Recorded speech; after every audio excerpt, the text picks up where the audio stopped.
Brad, I have a 457 HSA. Oh, you are blessed, Josh. Is it better to equally contribute half and half or prioritize the 457?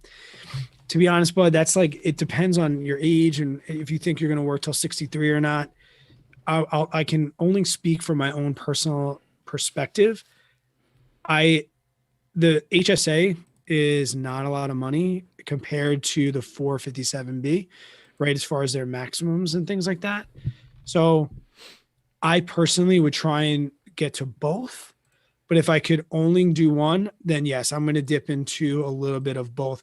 I'm not going to go all 457B and then get to like 18,000 for the year and not put anything in my HSA. I'm not going to do that.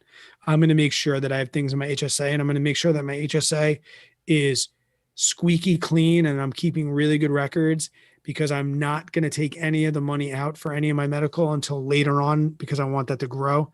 And you can take your reimbursements from your HSA in 50 years, 60 years. So let everything grow tax free, and then you could take that out. But yeah, my goal is going to be to do both. I don't know if I'd be 50-50, only because the contribution limits are not like equal, but definitely dabble into two of them.